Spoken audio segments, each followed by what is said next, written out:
Good morning, students. In the last video of class 12 business studies, we discussed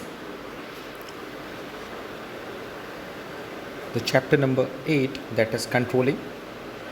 Under this chapter, we discussed what is controlling, what are the features of controlling, what are the advantage of controlling, as well as the relationship between the first function of the management, that is planning, and the fifth function of management, that is controlling.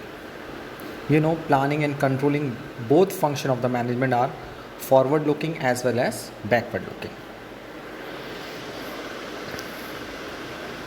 You know very well, controlling is a process in which we measure the actual performance against the standard, calculate deviation, and taking corrective action to achieve predetermined objective of the organization. Today we will move to the important topic of this chapter, that is process of controlling. In the last video we discussed there are basically 5 steps of process of controlling. The first one is setting performance standard. Number 2, measurement of actual performance. Number 3, comparing actual performance with standard. Number 4, analyzing deviation. And number 5, taking corrective action. So the whole controlling process included 5 steps, and with the help of these 5 steps we can easily control the organization activity in any organization. The first step of the process of controlling is setting performance standard. You know what is a performance standard? किसी भी activity को measure करने के लिए basically हम एक standard तय करते हैं, यानी बेंचमार्क तय करते हैं, जिसकी बेसिस पे हम अपने एक्चुअल परफॉर्मेंस को मेज़र करते हैं. ये स्टैंडर्ड क्वालिटेटिव भी हो सकते हैं, क्वांटिटेटिव भी हो सकते हैं, बट क्वांटिटेटिव स्टैंडर्ड के अकॉर्डिंग एक्चुअल परफॉर्मेंस को मेज़र करना इजी होता है, बट क्वालिटेटिव स्टैंडर्ड्स के अगेंस्ट एक्चुअल परफॉर्मेंस को मेज़र करना उतना ज़्यादा क्लियर नहीं होता, उतना ज़्यादा ईजी टास्क नहीं होता. So when we setting a qualitative standard for any activity, so it must be clear and simple, by which we can easily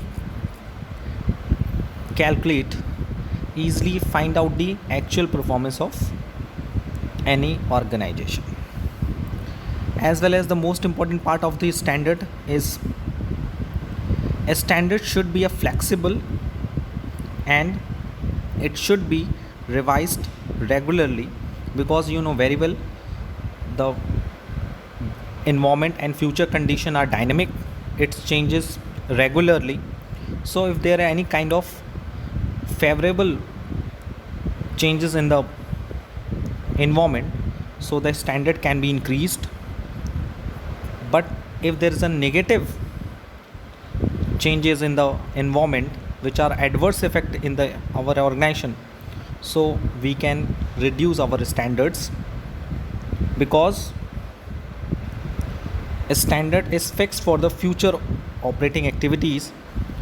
If there is any positive situation occur in the future, so the standard should be increased according to these conditions.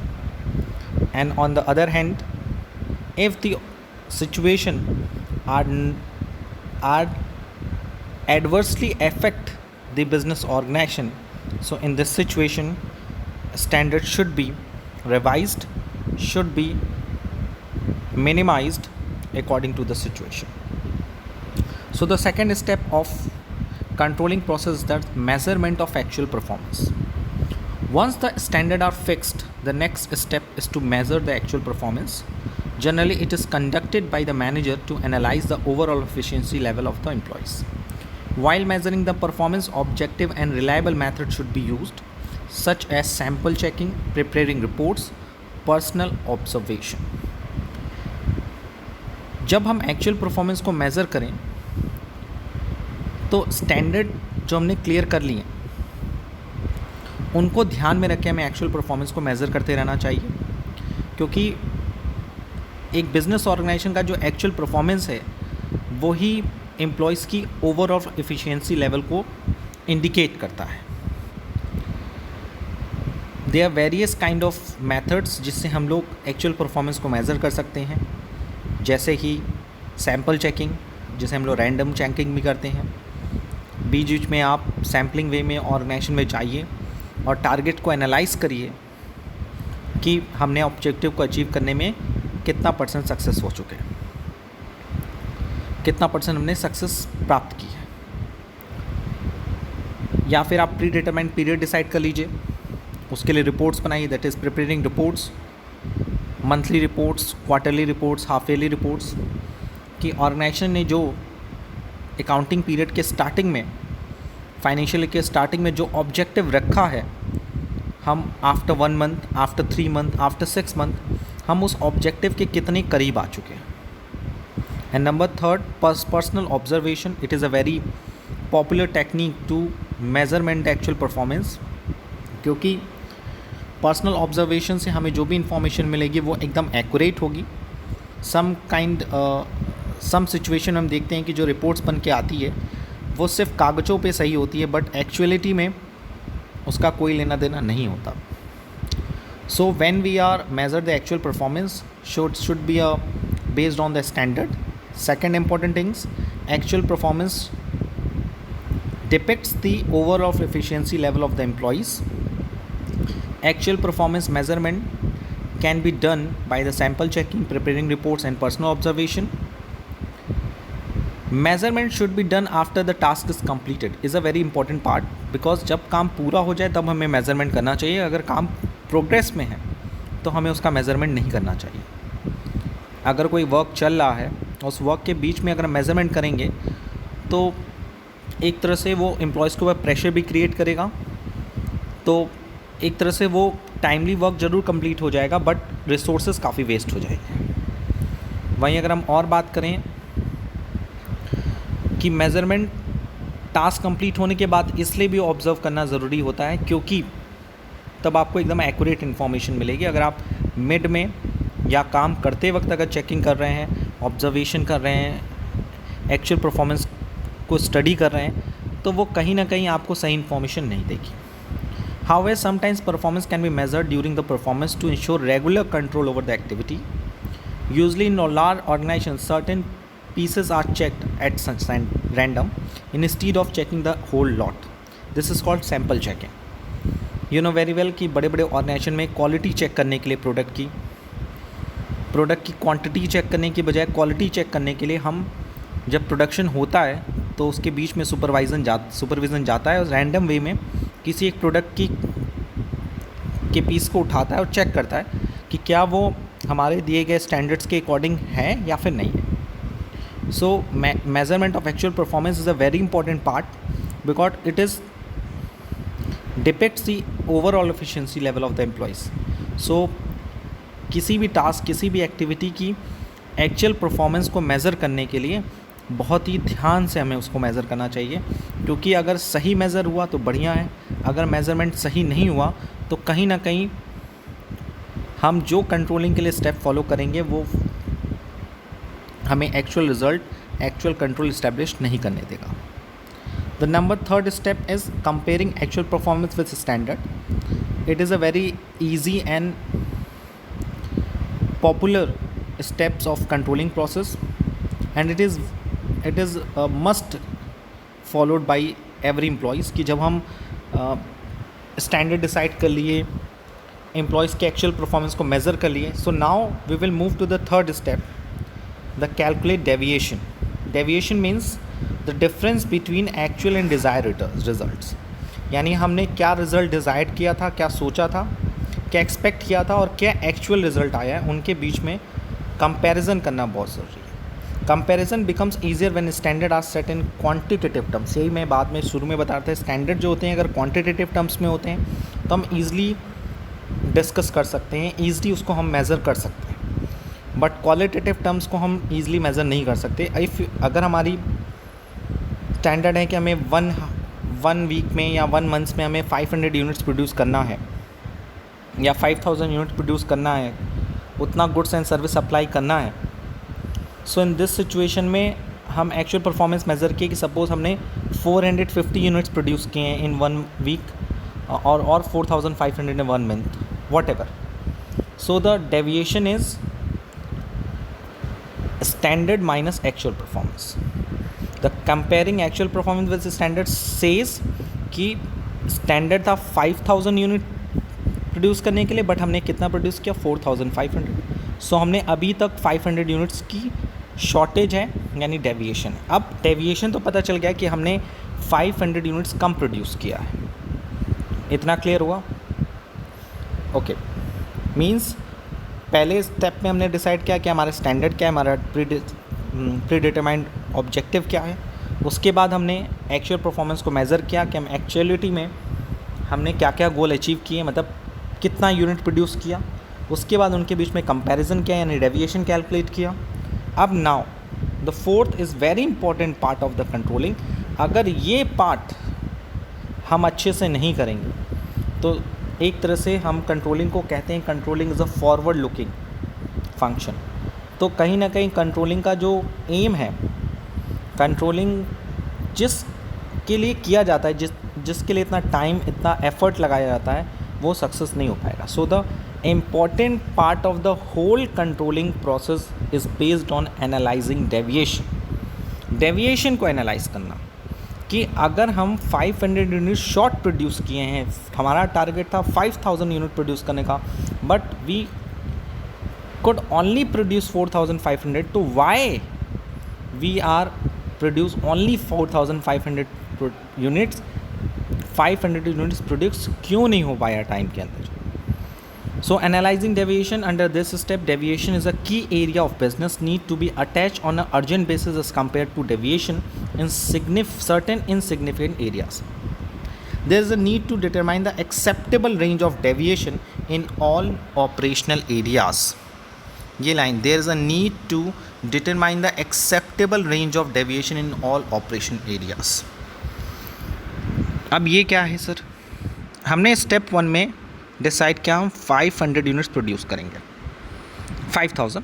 Step 2 में actual performance आई हमारी 4500. Step 3 में पता चला कि 500 units की shortage है. अब step 4 में हम इस डेविएशन को एनालाइज करेंगे कि ये 500 में से कितना यूनिट शॉर्ट होना एक्सेप्टेबल है. एक्सेप्टेबल का मतलब ये होता है कि अगर हम एक महीने कॉन्टिन्यूटी काम कर रहे हैं तो कुछ प्रॉब्लम्स ऐसी आई होंगी जिसके बारे में हमने पहले से नहीं सोचा हो, क्योंकि जनरली हम जब भी कोई टारगेट रखते हैं तो सब पॉजिटिव लेके चलते हैं. सपोज़ एक महीने के प्रोडक्शन आवर में कुछ लेबर वर्क छोड़ के चले गए, जैसे आपके यहाँ लेबर की कमी हो गई, आपको रॉ मटेरियल कभी किसी दिन टाइम पे नहीं मिल पाया, ये भी इस तरह की प्रॉब्लम देखने को मिलती है. हो सकता है कि आपकी मशीनरी ख़राब हो गई होगी. हाँ सर. ये भी हो सकता है कि जो रिसोर्सेज हैं वो ज़्यादा वेस्ट हो गए, जिससे आपको रॉ मटेरियल्स की कमी हो गई हो. इलेक्ट्रिसिटी सप्लाई रुक गई होगी, हो सकता है. देखिए बहुत सारे रीज़न है ना. आपने एक महीने के अंदर प्रोडक्शन किया, प्रोडक्शन हमने सोचा 5000 यूनिट, सब पॉजिटिव लेके चल रहे थे.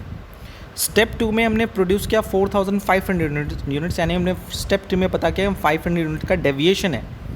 तो हम स्टेप 2 में पहले ये डिसाइड करेंगे कि कितना एक्सेप्टेबल डेविएशन है. एक्सेप्टेबल रेंज ऑफ डेविएशन मतलब 500 यूनिट में से कितना हम एक्सेप्ट करेंगे. ठीक है यार, इतना तो एक्सेप्ट कर सकते हैं, 500 क्यों हुआ.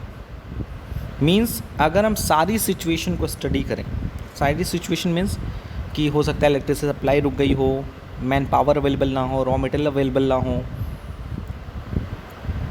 सो इन सब को एनालाइज करने के बाद हमारे मैनेजर डिसीज़न लिया कि 300 यूनिट्स जो है वो एक्सेप्टेबल है. कि चलो ठीक है, हमने सोचा 5000 यूनिट का, 300 यूनिट तो शॉर्ट सही है, 500 क्यों हुआ, यानी 200 यूनिट अभी भी हम पीछे हैं, वो क्यों है, उस पर ज़्यादा फोकस करने की ज़रूरत है. So the analyzing deviation is a most important part of the controlling process. Under this step, first of all, we determine the acceptable range of deviation in all the operational areas. अब इसको थोड़ा और अच्छे समझने के लिए the following points should be kept in mind while analyzing deviation. The first is critical point control. What is this? According to this principle, control should be first focused on key result areas which are critical to success of the organization. It is because it is not possible to keep a check on all the activity of the enterprise. Yes, it is a very important line for the controlling. It is not possible to keep check on all the activities of the enterprise.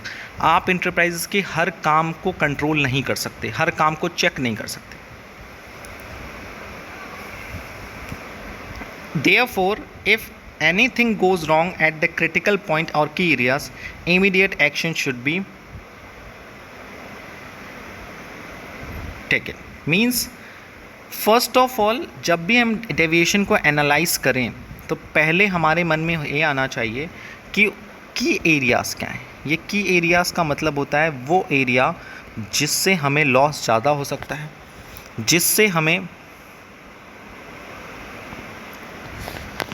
जिससे हमारे efficiency पे ज़्यादा effect कर सकता है. जैसे हम एक एग्जांपल यहाँ पे प्रेजेंट है. For example 5% increase in labour cost is more critical than the 20% increase in the postal charges. हम प्रोडक्शन कर रहे हैं या फिर कोई भी वर्क कर रहे हैं और हमने देखा कि आफ्टर 1 मंथ में लेबर कॉस्ट जो था 5% से इंक्रीज़ हो गया और हमारा पोस्टल चार्ज 20% से इंक्रीज़ हो गया. तो हम किसको फोकस करेंगे, किस पे हम ज़्यादा फोकस करेंगे? हमारा की रिज़ल्ट एरिया क्या है? हमारा की रिज़ल्ट एरिया होगा 5% increase in labour cost will affect profitability. यानी जब हम डेविएशन को एनालाइज करेंगे तो पहली बात हम ये डिटरमाइन करेंगे the acceptable range of deviation. Acceptable range of deviation मतलब due to the various adverse situation we find out the acceptable deviation. Means कितना हम शॉर्टेज कर सकते हैं. अगर हमने सोचा कि 5000 यूनिट प्रोड्यूस करें, हमने बनाया 4500, 500 कम चलें तो 500 में मान लिया कि चलो 300 तो एक्सेप्टेबल है. भाई इतने सारी प्रॉब्लम आई तो भी हम लोगों ने 4500 यूनिट प्रोड्यूस किया, लेकिन करना कितना चाहिए था? 300 कम करते तो चलता, आप 500 कम कर दिया. यानी जो 200 यूनिट प्रोड्यूस कम हुआ है उसको हमें फोकस करना चाहिए, पहली बात. दूसरी बात ये कह रहा है critical point control.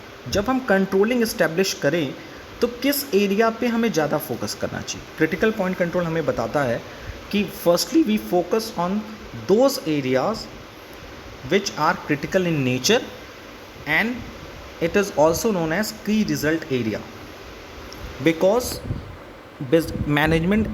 in the management it is not possible to keep a check on all the activities of the enterprises. अगर कुछ गलत हो रहा है तो हमें सबसे पहले क्रिटिकल एरियाज़ पे कंट्रोलिंग इस्टेब्लिश करना चाहिए, बाकी चीज़ों पे बाद में करना चाहिए. तो कंट्रोलिंग में बता रहा है कि डेविएशन को एनालाइज करने के लिए सबसे पहले आपको एक्सेप्टेबल डेविएशन कैलकुलेट करना चाहिए कि जितना डेविएशन आया उसमें से कितना एक्सेप्टेबल है, कितना नॉन एक्सेप्टेबल है. जैसे 500 रेंज डेविएशन आया था जिसमें से मैंने कहा एक एग्जांपल ये कि 300 एक्सेप्टेबल है, 200 एक्सेप्टेबल नहीं है. 300 मतलब 300 चलता है क्योंकि इतनी सारी सिचुएशन है. 200 के लिए आप कंट्रोलिंग करोगे, 200 के लिए रीज़न पता करोगे. दूसरी बात बता रहा है क्रिटिकल पॉइंट कंट्रोल में कि अगर कोई भी एडवर्स इफेक्ट आता है या आप अपने गोल को अचीव नहीं कर पाते ड्यू टू एनी रीज़न. सो अगर मान लीजिए लेबर कॉस्ट में 5% इंक्रीजमेंट आता है और पोस्टल चार्जेस में 20% का इंक्रीजमेंट आता है, तो आप रेट ऑफ परसेंटेज में देखोगे तो ज़्यादा किसका है? पोस्टल चार्जेस का. लेकिन ये वो आपके बिजनेस को ज़्यादा इफेक्ट नहीं करेगा. इफेक्ट क्या करेगा? Labour cost. वहीं दूसरा रूल है management by exception, that is MBE. Management exception को बोलते हैं अपवाद प्रबंधन, अपवाद का प्रबंध. देखिए इसके लिए बहुत इंपॉर्टेंट लाइन है. It suggest that if manager tries to control everything he may end up in controlling nothing. अगर मैनेजर सब कुछ कंट्रोल करने लगेगा तो वो कुछ भी कंट्रोल नहीं कर पाएगा. यही तो मैं कहता हूँ. क्या आप बिज़नेस की सारी एक्टिविटी को कंट्रोल कर सकते हो? नहीं. क्या सारी चीज़ें आपके प्री डिटरमाइंड ऑब्जेक्टिव के अकॉर्डिंग चल सकती है? No. So in this situation you have to note about it कि you should follow the management by exception. Management by exception means thus in this context it is stated that managers should first handle the deviation which are beyond their specific range, and he should not waste his time and energy in finding solution of minor deviation. That is 2% in labor cost is acceptable ranges of deviation if the labor cost exceed beyond 2% of immediate action should be taken. Okay यानी कि suppose हमने अभी इससे पहले critical point control में हमें पता चला कि 5% लेबर कॉस्ट जो थी वो इंक्रीज़ हो रही है और 20% पोस्टल चार्ज। तो की रिजल्ट एरिया पे हमें फोकस करना चाहिए, यानी कि जो फर्स्ट प्रिंसिपल था क्रिटिकल पॉइंट कंट्रोल, उससे हमें पता चला किस एरिया पे हमें फोकस करना चाहिए, लेबर कॉस्ट पे। अब लेबर कॉस्ट में 5% इंक्रीजमेंट हुआ, क्यों सर पकड़े हो? साल भर का समय बीता है, क्या इन्फ्लेशन नहीं बढ़ा है सर? क्या लेबर की इनकम नहीं बढ़नी चाहिए? बढ़नी चाहिए सर। कितनी परसेंट बढ़ गई? 5% बढ़ गई। जहाँ 100 रुपये देते थे वहाँ 105 रुपये दे रहे हो? हाँ सर। कितना एक्सेप्ट कर सकते हो? 102 रुपये, यानी 2%। मीन्स आपने एक्सेप्टेबल कितना कर लिया, यही तो है। डेविएशन कितना आप एक्सेप्ट कर सकते हो? 5% तक का नहीं, लेकिन आप 2% तक का कर सकते हो। ये 3% और क्यों बढ़ गया, इस पे कंट्रोल करो, इस पे चेकिंग करो। सो अगर हम आपको पूरा मिक्सअप कराएं एनालाइजिंग डेविएशन में, तो अब मैं आपको थोड़ा सा एक एग्जांपल अभी बताता हूं दोनों साइड। आपने एक ऑर्गेनाइजेशन चल रहे हो और at the end of 3rd month आपने एक मीटिंग बुलाई और लोगों से रिपोर्ट मांगा कि आपके डिपार्टमेंट में क्या चल रहा है, मतलब आप अपना रिपोर्ट सबमिट करिए। You have to submit your report, quarterly report. Production managers submit their report, labour cost 5% से इंक्रीज़ हो गया है। So the production cost increase हो रही है, कॉस्ट बढ़ रही है, सेल प्राइस बढ़नी चाहिए और हमें ज़्यादा से ज़्यादा बजट चाहिए। प्रोडक्शन मैनेजर ने ओनर को कहा, ओनर यहाँ बैठा हुआ है and he is waiting for the reply.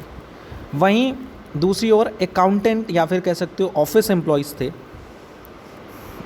Administration employees थे, उन्होंने बताया कि 20% पोस्टल चार्ज इंक्रीज़ हो गया।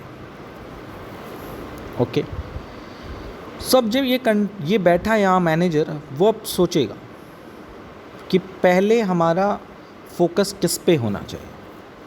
तो वो तो भाई मैनेजर है, उसने ये नियम पढ़ा हुआ है क्रिटिकल पॉइंट कंट्रोल।